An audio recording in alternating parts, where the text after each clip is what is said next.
I'm down here at the corner at a little roadside park, and just walking around the yard, and I'll walk down there by the creek in a few minutes. I think this little pink flower here is a Rhodium secutarium, storksbill or alfilaria. This is a little bit unusual, Potentilla recta. It's unusual because it's growing in the yard instead of in a field. I think this is Medicago lupulina, black medic.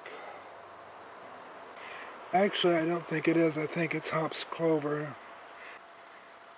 It's hard to tell them apart, but the center leaflet makes me think it's hops clover. Let's go over here. There's the creek down there, and we're in the parking lot. Plantago major. Let's see, clover, white clover. Okay, back there is, of course, goldenrod, one of the solidagos, and that yellow flower there is wingstem, Verbicina alternifolia. But this is what we came to look at. My first thought was that it might be Agostachys graphulariifolia. Was kind of what I was hoping for, which is a member of the Lamiaceae family, or the mint family. A friend thought that it might be Agostachys funiculum, but that has the scent of anise. It's hyssop, and this definitely does not smell like anise at all. It smells like some sort of mint, but a very mild mint. And after some discussion, we've decided that it's probably Mentha piperita, or peppermint. And so that's our current final answer.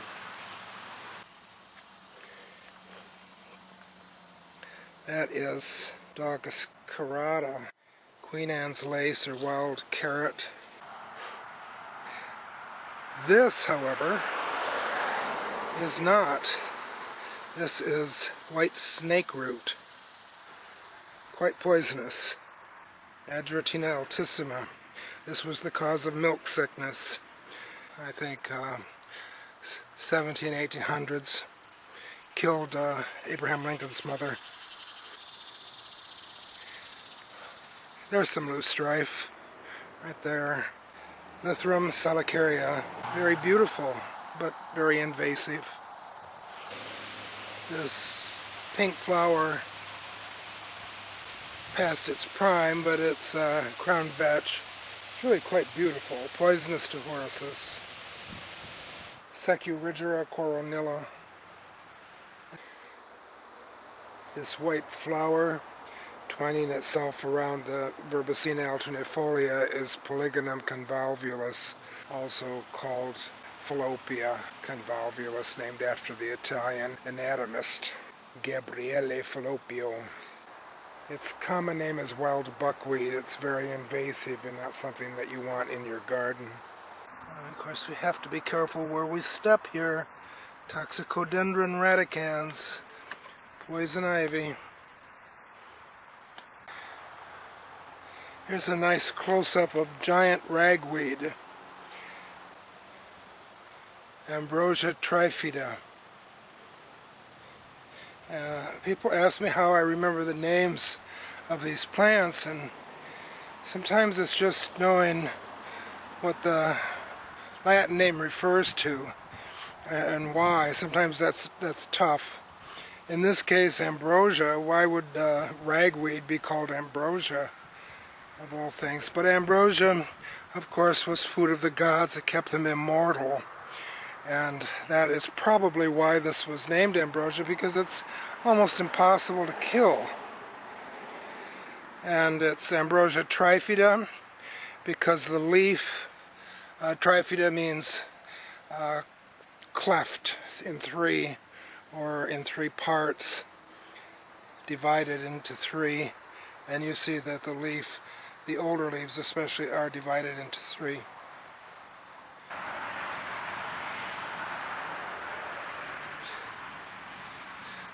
Solanum dulcamera,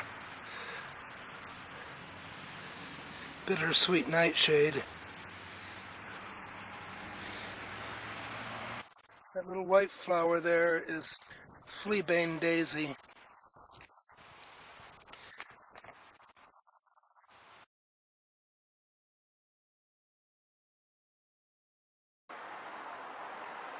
I've pulled off at this little area to look around.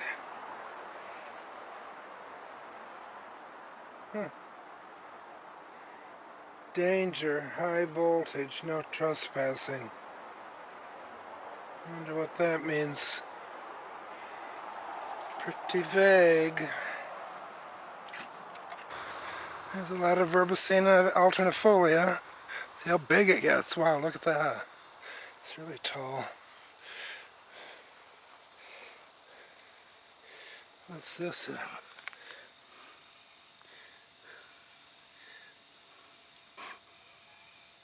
That, I think, is what's left of Prunella vulgaris. I'm going to take a picture of it so I can study it closer. Yeah, here's some over here. That looks more like it.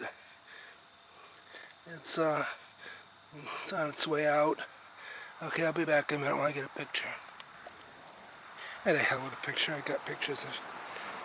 It's called Self-Heal. Oh, and there's orange jewelweed. Impatiens capensis, I think it's called.